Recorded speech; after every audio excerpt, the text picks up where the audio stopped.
three daughters, and the older two said to me, "Mom, we really want you to watch a TV show called Euphoria." Yeah. And I said, "You're gonna love it. It's set in a high school, you know, a bit like Saved by the Bell." So I watched it, and yeah, it's just like Saved by the Bell. Just with multiple hardcore, underage, drug-infused sex scenes. He's turned on right now. I mean, it was everything. Transsexual, bisexual, lesbian, homosexual. I don't know, there was maybe some hetero in there. Yeah. But you know what upset me the most was the rapist. Because that actor is from Grey's Anatomy, yeah? And, you know, he was a really nice doctor. Now he's a paedophile. How can you do that?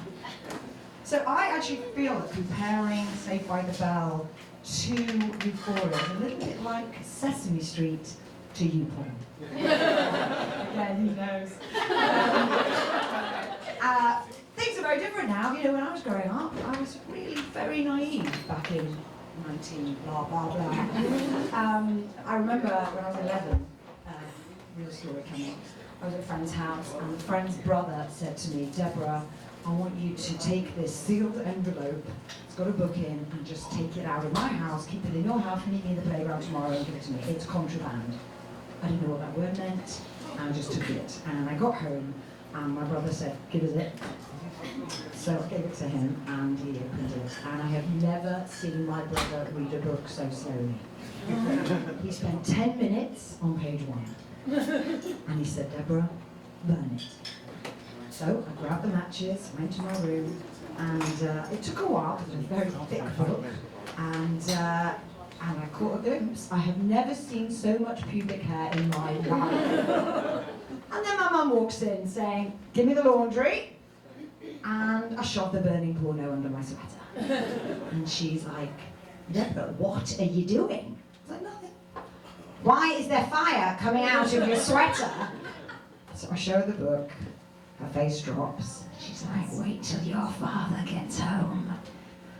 And then he got home, and he opened the book, and he said, "Hillary, fancy giving page 15 a go?"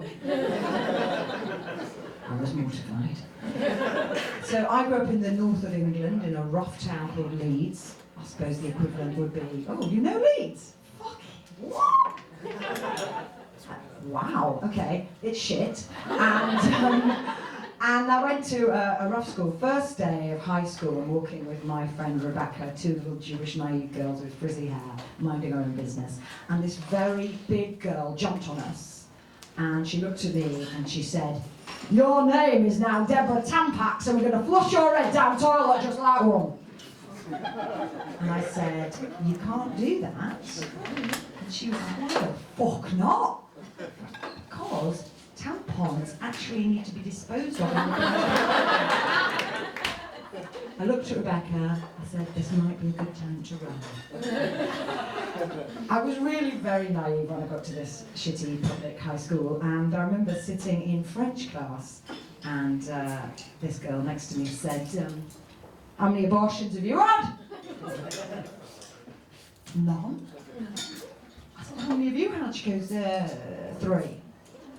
And I said to myself, "Debs, this summer you really must kiss someone."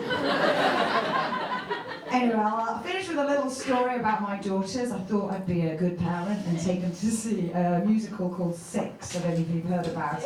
Yeah, I love you, by the way. It's, for those who don't know, it's about Henry VIII and his 6 wives. And I thought, oh, that's very educational. And it was, but not in the way I'd hoped for, because Anne Boleyn comes on stage and she sings, "I lost my head, but I gave good head." And my little one says, "Mummy, what does that mean?" I'm like, "It's an old-fashioned way of blowing a kiss." In the clear.